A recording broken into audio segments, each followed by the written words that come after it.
சொர்க்கத்தினுடைய நான்காவது பெயர் தாருல் முகாமா.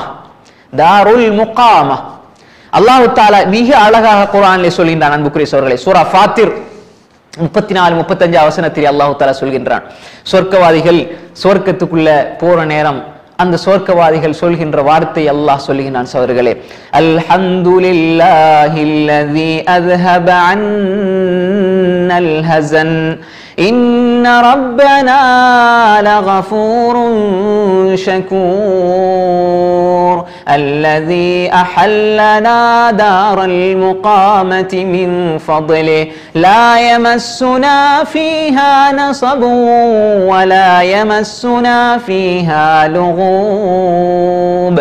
அல்லாஹ் தஆலா சூரா ஃபாத்திரிலே சொல்கின்றான், வகாலு அவர்கள் சொல்வார்கள், அந்த சொர்க்கவாதிகள் சொல்வார்கள், இந்த தாருல் முகாமா எப்படிப்பட்டது? அந்த சொர்க்கவாதிகள் அதை அவர்களே விவரிப்பார்கள். சொர்க்கத்துக்குள்ள அந்த தாருல் முகாமாவுக்குள்ள அவர்கள் போய்விட்டால் சொல்வார்கள், வகாலு அல்ஹம்துலில்லாஹில்லஸீ அஸ்ஹப அன்னல் ஹஸன். அல்ஹம்துலில்லாஹ், அல்ஹம்துலில்லாஹ். அங்கு நாம் அல்ஹம்துலில்லாஹ் என்று சொல்வோம். சகோதரர்களே, ஏன் சொல்வோம்? எல்லா புகழும் அல்லாஹ்வுக்கே.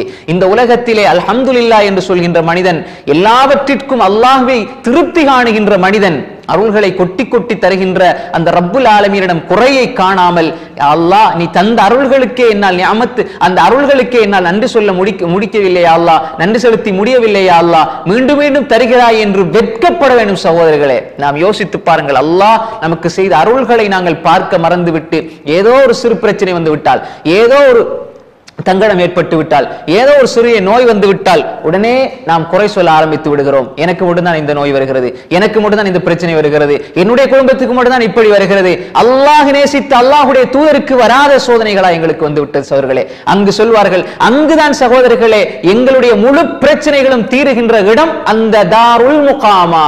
அதைத்தான் சொர்க்கவாதிகள் சொல்கிறார்கள், வகாலுல் ஹம்துலில்லாஹில்லஸீ அஸ்ஹப அன்னல் ஹஸன் இன்ன ربنا لغفور شكور الذي حلنا دار المقامة من فضله لا يمسنا فيها نصب ولا يمسنا فيها لغوب. அல்லாஹ் தஆலா சொல்கின்றான், தெளிவாகவே சொல்கின்றான், இந்த உலகத்திலே நீங்கள் சந்திக்க வேண்டும் என்பதை அல்லாஹ் சொர்க்கத்தின் இன்பங்களை சொல்லி அல்லாஹ் சொல்கிறான். இந்த உலகத்திலே நீங்கள் சந்திக்க வேண்டியவைகள் ஏராளம் இருக்கிறது. ஏனென்றால் இந்த உலக வாழ்க்கையினுடைய யதார்த்தம் அதுதான். அதை புரிந்து கொண்டால் சொர்க்கவாதிகளுடைய வார்த்தைகள் தான் இந்த உலகத்திலே உங்களுடைய வாயிலிருந்து வரும் என்பதை நாம் புரிந்து கொள்ள வேண்டும். சகோதரர்களே, அல்லாஹ் என்ன சொல்கிறான்? வகாலு அல்ஹம்துலில்லாஹ், அல்லாஹ்வுக்கு எல்லா புகழும். அல்லஸீ அஸ்ஹப அன்னல் ஹஸன், அவன் எங்களை விட்டு கவலைகளை நீக்கிவிட்டான். அப்ப கவலை எங்கே நீங்கும்? இந்த உலகத்திலே ரசூலுல்லாஹி ஸல்லல்லாஹு அலைஹி வஸல்லம் அவர்கள் இந்த உலகத்தில் வாழுகின்ற பொழுது நிறைய பிரச்சனைகளை சந்தித்தார்கள். சஹாபாக்கள் நிறைய பிரச்சனைகளை சந்தித்தார்கள். மறுமையினுடைய விவகாரத்திலே அவர்கள் கவலைப்பட்டார்கள், உலகத்தை நினைத்து அவர்கள் கவலைப்படவில்லை. எங்களுடைய கவலை, எல்லா கவலையும் மறுமையை நோக்கி இருந்தால், என்னுடைய தொழுகையில் குறைபாடு இருக்கிறது என்று எப்பயாவது நம்ம கவலைப்பட்டோமா சகோதரர்களே? என்னுடைய நோன்புல குறைபாடு இருக்கிறது, என்னுடைய வணக்க வழிபாடுகள்ல குறைபாடு இருக்கிறது என்று யாரும் கவலைப்பட்டது கிடையாது. என்னுடைய உணவிலே குறைபாடு இருக்கிறது, நான் ஒழுங்கா சாப்பிட இல்லை, ஒழுங்கா குடிக்க இல்லை, எனக்கு இப்படி ஆடம்பரமான வாழ்க்கை இல்லை என்று யோசிக்கிறோமே. நான் அல்லாஹ்வுக்கு செய்ய வேண்டியவைகளில் நான் சரியாக இருக்கிறேனா என்று நாம் யோசிக்க வேண்டும். அல்லாஹ் சொல்கின்றான், அந்த சொர்க்கவாதிகள் சொல்வார்கள், அல்ஹம்துலில்லாஹ் அல்லஸீ அஸ்ஹப அன்னல் ஹஸன் இன்ன ரப்பனா லகஃபூருன் ஷகூர். ரெண்டு விஷயத்தை அல்லாஹ் சொல்றான், இது முக்கியமான விஷயம். அல்லாஹ் கஃபூர், மன்னிச்சதனால உங்களை அல்லாஹ் இங்க கொண்டு வச்சான். அல்லாஹ் மன்னிக்க கூடியவன். சொர்க்கத்துக்கு போனது என்னுடைய அமல்களால் அல்ல, கஃபூராக இருக்கிறான் அல்லாஹ். எங்களுடைய அமல் எதுக்கு போகும் சகோதரர்களே? இந்த வானம் பூமியினுடைய பருமனை ஒர்த்த அதைவிட விசாலமான சொர்க்கத்துக்குள்ள செல்றதுக்கு நாங்க எங்களுடைய இபாதத்துகள் போதுமா சகோதரர்களே? ஒரு பொழுதும் போதாது. ஆனால் அல்லாஹ் மன்னிப்பவன், தவறுகளை மன்னித்து விட்டான். எனவே கஃபூராக அவன் இருக்கிறான். ஷக்கூர், அல்லாஹ் தஆலா நன்றி பாராட்டுவனாக இருக்கிறான். அன்புக்குரிய சகோதரர்களே, இந்த அடியான் எப்படி என்னை நெருங்குகிறான் அதை பார்த்து அல்லாஹ் அவனுக்கு சொர்க்கத்தை கொடுக்கிறான். சகோதரர்களே, ரசூல் ஸல்லல்லாஹு அலைஹி வஸல்லம் அவர்கள் கால் கடுக்கும் அளவு, கால் வீங்கும் அளவு நின்று வணங்கினார்கள். ஆயிஷா ரலியல்லாஹு அன்ஹா கேட்டாங்க, யா ரசூலல்லாஹ், உங்களுடைய முன் பாவங்கள் பின் பாவங்கள் எல்லாம் மன்னிக்கப்பட்டிருக்கிறது யா ரசூலல்லாஹ், ஏன் இப்படி நீங்க வணங்குறீங்க என்று கேட்ட பொழுது, அஃபலா அகூன அப்தன் ஷக்கூரா, நான் ஒரு நன்றி உள்ள அடியானாக ஆகக்கூடாதா ஆயிஷா? சுப்ஹானல்லாஹ். ரசூல் ஸல்லல்லாஹு அலைஹி வஸல்லம் உடைய வாழ்க்கை முழுக்க அல்லாஹ்வுக்காக அர்ப்பணித்திருந்தார்கள். அப்படி இருந்தும் அவர்களுடைய ஹத்தா தவர்ரமத் கதமாஹு, அவருடைய பாதம் கால் வீங்குகின்ற அளவு நின்று வணங்கினார்கள். நாங்க எங்களுடைய வணக்கங்களை பாருங்க சகோதரர்களே, நாங்க என்ன செய்யறோம்? ஒரு சிறிய இபாதத்தை, ஒரு சிறிய வணக்கத்தை எங்களுடைய பார்வையிலே ரசூல் ஸல்லல்லாஹு அலைஹி வஸல்லம் ஒப்பிட்டு பார்க்கும் பொழுது நாம் சிறிய ஒரு அமலை செஞ்சு போட்டு என்ன விஷயங்களை கேட்கிறோம்? உடனே அல்லாஹ் எனக்கு அதத்தா இதுத்தா கேட்கிறது தப்பு கிடையாது, தாராளமாக கேட்கலாம், நிச்சயமாக அல்லாஹ் கேட்பதை தருவான். ஆனால் நாம் ஒரு கணம் சிந்தித்து பார்க்க வேண்டும். அதே கேட்கின்ற நாவுதான் சின்ன ஒரு விடயத்திலே ஈமானை இழந்து விடுகிறது. வார்த்தையால் குடும்பத்துக்குள்ளே பிரச்சனை வந்து விட்டால், அல்லது மனைவியோடு பிரச்சனை வந்து விட்டால், பிள்ளைகளுடைய விஷயத்திலே பிரச்சனை வந்து விட்டால், அங்கே ஈமானுடைய வார்த்தை பேச வேண்டிய மூமின் அங்கு ஷிர்க்குடைய, குஃப்ருடைய, நிஃபாக்குடைய வார்த்தையை பேசுகிறான். என்னுடைய குடும்பத்தில் எப்பயுமே பிரச்சனை அப்படின்னு சொல்ற வார்த்தை மிக மோசமான வார்த்தை. அல்லாஹ் பிரச்சனைகளை விட அல்லாஹ் உங்களுக்கு தந்த அருள்களை பாருங்கள். அல்ஹம்துலில்லாஹ் என்று சொல்ல சொல்ல அல்லாஹ் அருள்களை செய்து கொண்டே இருப்பான். குறை சொல்ல சொல்ல அருள்கள் நீங்கி கொண்டே போகும். நீங்க எவ்வளவு குறை சொல்வீங்களோ அந்த அளவுக்கு உங்களோட அருள்கள் நீங்கி கொண்டே போகும். எவ்வளவு நன்றி செலுத்துவீர்களோ, நன்றி செலுத்துதல் என்பது சொர்க்கவாதியினுடைய பண்பு. அல்லாஹ் சொல்கின்றான், அல்ஹம்துலில்லாஹ் அல்லதி அஸ்ஹப அன்னல் ஹஸன் இன்ன ரப்பனா லகஃபூருன் ஷகூர். எங்கட அமல்களால நாங்க வரையில, எங்கட இபாதத்துக்களால நாங்க வரையில, நாங்க செஞ்ச கியாமுல் லைலால வரையில, நாங்க பிடித்த நோன்புகளால வரையில, எங்கட ரப்பு கஃபூர் ஷக்கூராக இருக்கிறான், அதனால வந்தோம் என்று சொல்வார்கள். சுப்ஹானல்லாஹ். சொல்லிவிட்டு சொல்வார்கள், அல்லதி அஹல்லனா தாரல் முகாமதி மின் ஃபضله. அவனுடைய ஃபضல், அல்லாஹ்வுடைய கருணையினால், இரக்கத்தினால், அன்பினால், நேசத்தினால், பாசத்தினால் தான் அல்லாஹ் எங்களை தாருல் முகாமாவுக்குள்ளே கொண்டு வந்து சேர்த்தான். எவ்வளவு அற்புதமான வார்த்தை! இந்த வார்த்தைகள் உலகத்துல நாங்க சொல்லணும் சகோதரர்களே.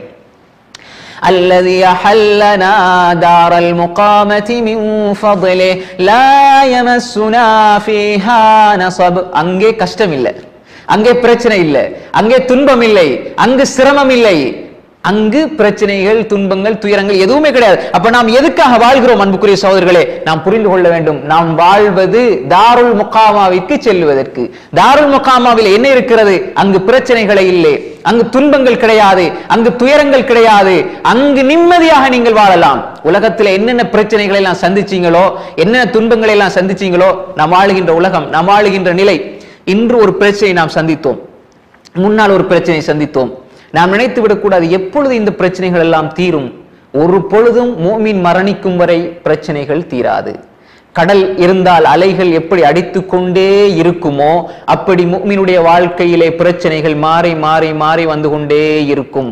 அந்த பிரச்சனைகளின் பொழுது அவன் எப்படி நடந்து கொள்கிறான் என்பதைத்தான் அல்லாஹ் பார்க்கிறான். பிரச்சனைகளே இல்லாமல் அவன் சொர்க்கம் சென்று விடுவான் என்பதை அல்லாஹ் ஏற்றுக்கொள்ள மாட்டான். அப்படி ஏற்றுக்கொள்ளவும் இல்லை, அப்படி சொல்லவும் இல்லை.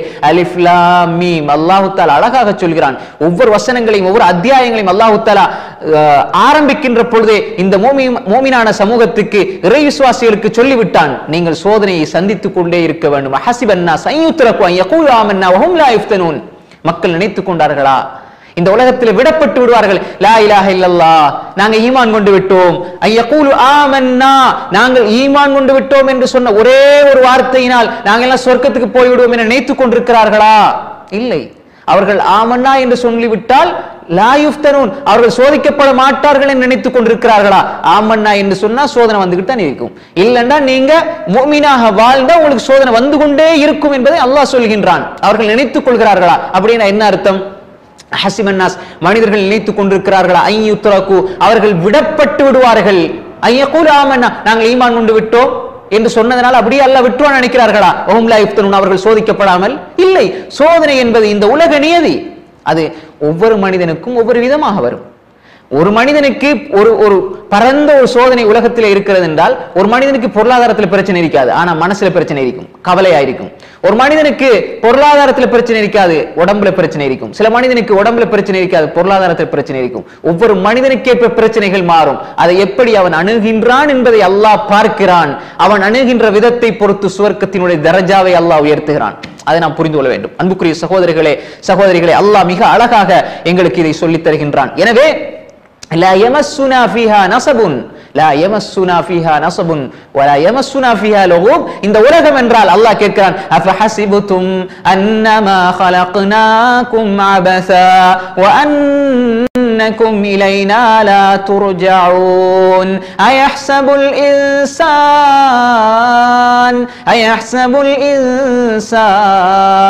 أن يترك سدى. அஃபஹஸிபுதும், நீங்க நினைத்துக் கொள்கிறீர்களா, அன்னமா خلقناكم عبثا, உங்களை வீணுக்கும் விளையாட்டுக்கும் படைச்சிருக்கிறோம் என்று. இந்த உலகத்துல நீங்க வீணுக்கும் விளையாட்டுக்கும் படைக்கப்பட்டிருக்கிறீர்கள் என்று நினைத்துக் கொண்டிருக்கிறீர்களா? வஅன்னகும் இலைனா லா துர்ஜஊன், நீங்க எங்களின் பக்கம் மீண்டும் திருப்பி கொண்டு வரப்பட மாட்டீர்கள் என்று நீங்கள் நினைத்துக் கொண்டிருக்கிறீர்களா? அல்லாஹு தஆலா கேட்கிறான். அதே போன்று அல்லாஹ் கேட்கிறான் சூரா கியாமாவிலே, அயஹ்சபுல் இன்சான் அய்யுத்ரக சுதா, மனிதன் சும்மா விடப்பட்டிருக்கிறான், மனிதன் சும்மா விடப்பட்டிருக்கிறான் என்று மனிதன் நினைத்துக் கொண்டிருக்கிறானா? இல்லை சகோதரிகளே, நாம் தயாராக வேண்டிய இடம் இருக்கிறது. அங்கு கவலையும் கிடையாது, பிரச்சனையும் கிடையாது. வலா லுகூப் வலா யமஸ்ஸுனா ஃபீஹா லுகூப் வலா யமஸ்ஸுனா ஃபீஹா லுகூப், அங்கு சோர்வும் கிடையாது. ஒரு மனிதன் இன்பத்தை அனுபவிக்க உற்சாகம் தேவை, அந்த உற்சாகம் அங்கிருக்கும். ஒரு மனிதன் சொர்க்கத்தினுடைய இன்பங்களை அனுபவிச்சா நாம் என்ன செய்யறோம்? காலை ஃபஜ்ர்ல இருந்து மக்ரிப் வரைக்கும் நோம்பு பிடிக்கிறோம், நோம்பு பிடிச்சு சோர்வோட தான் இருக்கிறோம். நோம்பை திறந்து நல்லா தின்னு முடிஞ்ச உடனே மர சோர்வு. அப்ப சாப்பிட்டாலும் சோர்வு, சாப்பிடாட்டியும் சோர்வு. ஆனால் சொர்க்கத்தில் நீங்க எவ்வளவுதான் சாப்பிட்டாலும் குடித்தாலும் சோர்வு என்பது கிடையாது. நீங்க எவ்வளவுதான் உங்களது கண்ணழகியல் ஹூருனீன்களோடு இல்லறத்தில் ஈடுபட்டாலும், எத்தனை தடவை ஈடுபட்டாலும் அங்கே சோர்வு சடைவு என்பது கிடையாது. ஏன் அல்லாஹ் இங்கே லொகூபை சொல்கிறான்? சோர்வு என்பது ஒரு மனிதனுக்கு இயல்பானது. ரசூலுல்லாஹி ஸல்லல்லாஹு அலைஹி வஸல்லம் அதிலிருந்து பாதுகாப்பு தேடினார்கள். ஏன் பாதுகாப்பு தேடினார்கள்? உற்சாகமாக இருந்தால் அவன் அமல் செய்வான். உற்சாகமாக இருந்தால் அமல் செய்கின்ற மனிதன் சொர்க்கத்திலும் உற்சாகமாக இருப்பான். ஏன்? இன்பங்களை அனுபவிக்க வேண்டும். எப்பொழுதுமே அவன் உறங்கிக் கொண்டிருந்தால், அல்லது எப்பொழுதுமே அந்த மனிதன் சோர்வான விடயங்களிலே அவன், அதாவது சோர்வுற்று போய் சாய்ந்து விட்டான் என்றால் உலகத்தில் அவனால் அமல்கள் செய்ய முடியாமல் போய்விடும். வேறு பல காரியங்கள் அவனால் செய்ய முடியாமல் போய்விடும். அங்கு சொர்க்கத்திலே சோர்வு என்பதே கிடையாது. அந்த தாருல் முகாமாவுக்கு சென்றால் அல்லாஹு தஆலா எப்படி சொல்கிறான்? தாருல் முகாமா மின் ஃபத்லி லா யமஸ்ஸுனா ஃபீஹா நஸபுன், அங்கு கஷ்டங்கள் இல்லை, துன்பங்கள் இல்லை, பிரச்சனைகள் இல்லை, எதுவுமே கிடையாது. வலா லுகூப், சோர்வும் கிடையாது. அதே போன்று அன்புக்குரிய சகோதரர்களே, ஹஸன், கவலை என்பதும் கிடையாது. நாம் யோசிக்க வேண்டும், அந்த இடத்துக்கு நாம் செல்ல வேண்டும். அந்த இடத்தை அல்லாஹு தஆலா எங்களுக்காக தயார் செய்து வைத்திருக்கிறான், மூமின்களுக்காக அல்லாஹ் தயார் செய்து வைத்திருக்கிறான். அந்த இன்பங்களை ஒரு மனிதன் சுவைக்க வேண்டும் என்று சொன்னால் இந்த உலகத்திலே அதற்கான தயாரிப்பிலே ஈடுபட வேண்டும். வெறுமனே அல்லாஹ் கஃபூராக இருக்கிறான், அல்லாஹ் ஷக்கூராக இருக்கிறான், நாங்க கேட்கிறதை எல்லாம் ரப்பு தருவான் என்று நாங்க நினைத்து விடக்கூடாது சகோதரர்களே. அல்லாஹ் நீதியாகத்தான் தராச வைத்திருக்கிறான், அல்லாஹ் நீதியாக நிற்பான். எங்களோட அமல்களை நாங்கள் அதிகப்படுத்திக் கொள்ள வேண்டும். எங்களோட மீசானுடைய ஹசனாத், மீசானுடைய அந்த தராசிலே நன்மைகளை நாங்கள் அதிகப்படுத்திக் கொள்ள வேண்டும். அப்படியான வாழ்க்கையை நாம் இந்த உலகத்திலே அப்படியான வாழ்க்கையை நாங்கள் வாழுகின்ற பொழுது அல்லாஹ் இந்த தயார் செய்து வைத்திருக்கின்ற தாருல் முகாமாவிற்கு நாங்கள் செல்ல முடியும். எனவே தான் அறிஞர்கள் சொல்லுகின்ற பொழுது, ஏன் தாருல் முகாமா? நிலையான வீடு, நிலையான வீடு. நிலையான வீடு என்று சொன்னால் தாருல் முகாமாவிற்கு அறிஞர்கள் தாருல் முகாமா நிலையான வீடு என்று ஏன் சொல்கிறார்கள் என்று சொன்னால், அந்த நிலையான வீட்டிலே அவர்களுக்கு எல்லா வகையான இன்பங்களும் சுகந்தங்களும் சுகண்டிகளையும் அல்லாஹு தஆலா அங்கே கொடுப்பான். அவர்களுக்கு உணவு வகைகளும் கிடைக்கும், அதே போன்று பானங்களும் கிடைக்கும், அதே போன்று அவர்களுக்கு நிம்மதியான வாழ்க்கையும் கிடைக்கும். பிரச்சனைகள் அங்கே இருக்காது, துன்பங்கள் இருக்காது, சோர்வு சடைவு இருக்காது, இன்பங்களை அவர்கள் அனுபவித்துக் கொண்டே இருப்பார்கள். அதுதான் தாருல் முகாமா. அல்லாஹு தஆலா எங்களுக்கு தயார் செய்து வைத்திருக்கின்ற 4வது சொர்க்கம். 5வதாக அல்லாஹு தஆலா இதை அதிகமான வசனங்களிலே சொல்கின்றான், ஜன்னாத்து அத்ன். ஜன்னாத்து